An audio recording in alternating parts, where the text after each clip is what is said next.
Scott Babbitt, welcoming you to another episode of Scott Babbitt Sales Tales. Let's see, we've previously discussed hotel rooms and creatures I've discovered in and around hotels. And now for the diciest of subjects, let's talk about roommates. I've had my share of characters. I remember staying in Georgia at a meeting, and let me set the scene. Back when I was in pharmaceutical sales, you were typically assigned a roommate until you became a senior rep. Once you're a senior rep, all that it's no longer an issue. Although I do seem to recall that at national meetings you were often assigned a roommate, and you didn't even know, from another division, from another part of the country.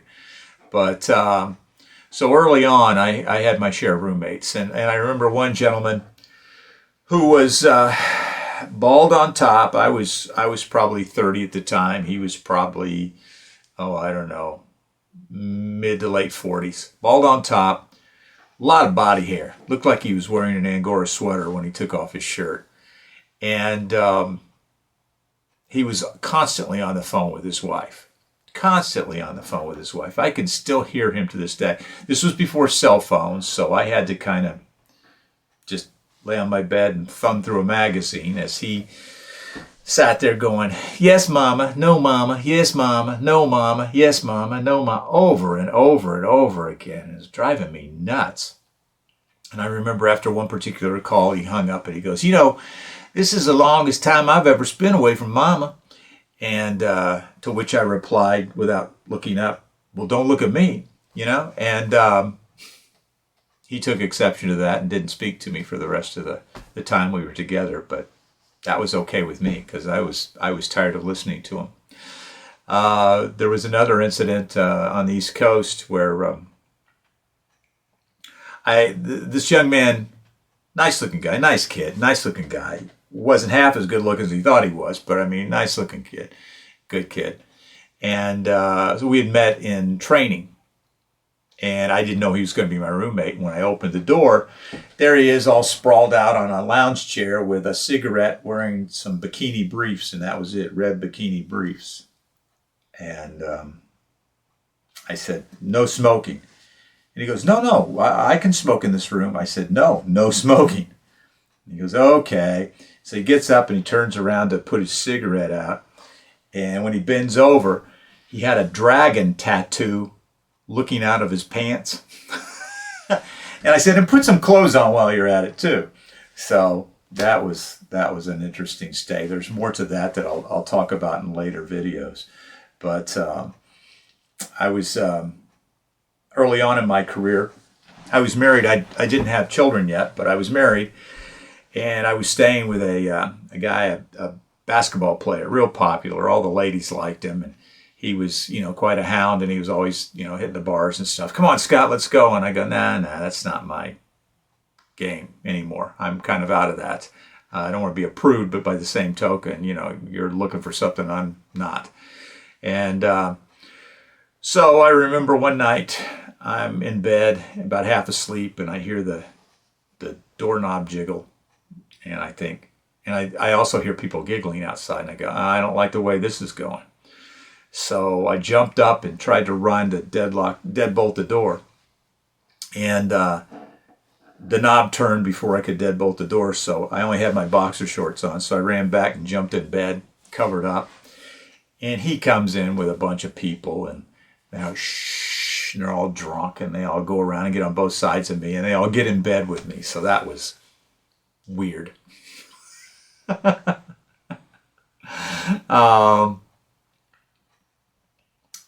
a guy, I think he was a running back for Notre Dame. I can't remember the position he played. Nicest person in the world. Big guy. And he snored like a buzzsaw. I never heard a human being snore like that.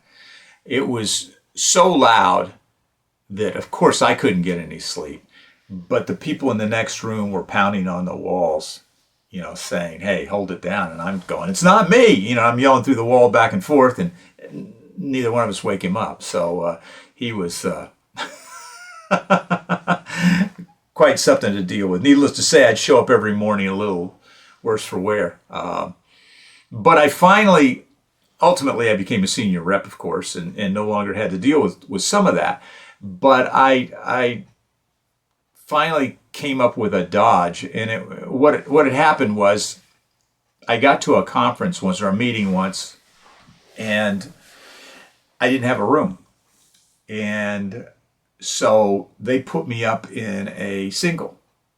Well, a light bulb went off in my head, and I thought, I think there might be an angle here.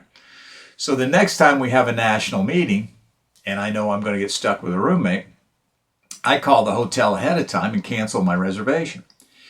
And so when I get there, I put on a performance and sing the blues about, this is an important meeting. I need to be here. I don't know what happened. I had a reservation, blah, blah, blah, blah, blah. And they gave me a single room. So I was able to extricate myself from that,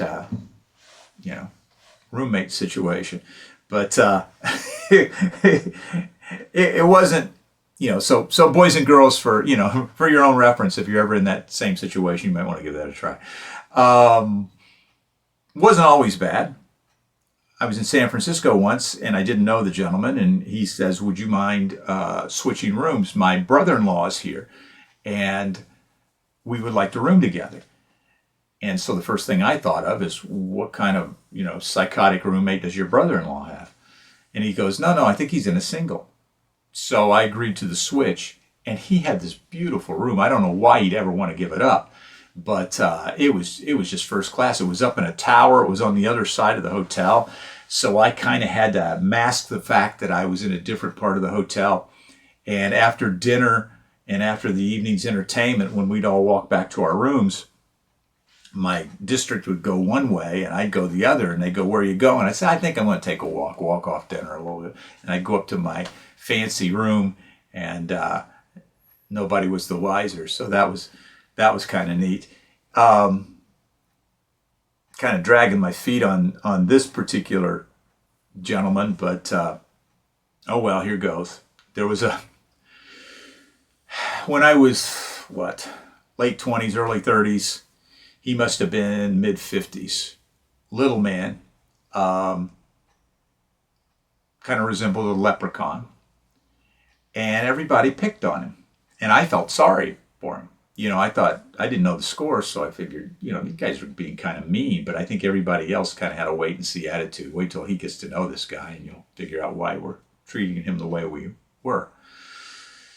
This man turned out to be the most offensive person I've ever met in my life. To give you some idea, we spent some time working the territory together, and he was a tenured rep and I was new.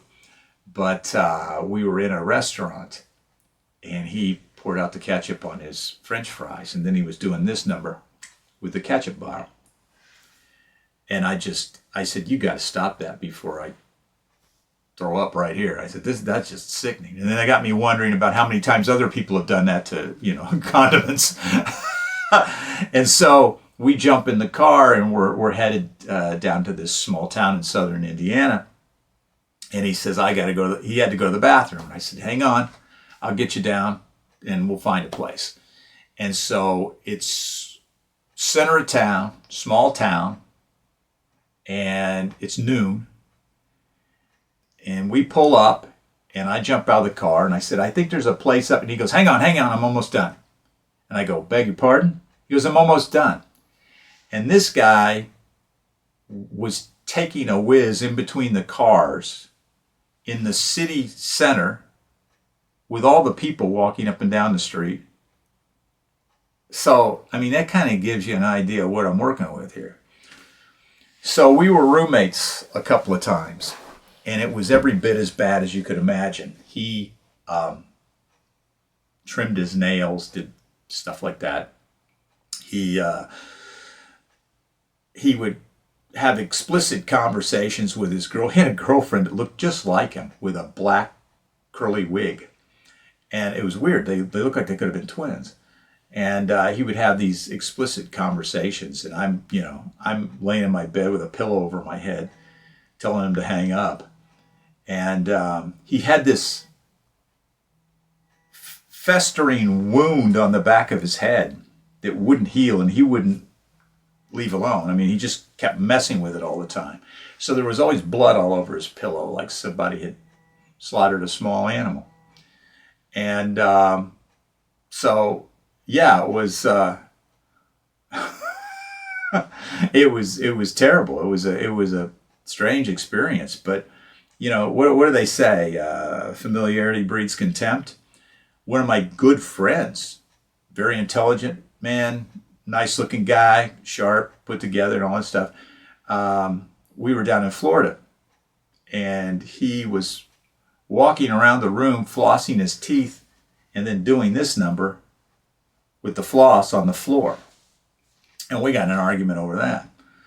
So, yeah, I mean, it's just, thank goodness that I developed my little scheme to get out of having a roommate, and then ultimately became a senior rep. And then once I was out of pharmaceuticals, I had my own room for the rest of my career. But, yeah, thank heavens that it didn't go any longer, and I don't have any more tales to tell like that, because I think that's enough sickening stuff for any person. And I apologize if I grossed anybody out by telling some of these stories. So thanks for listening. Please like and subscribe, and I'll see you next time. Take care.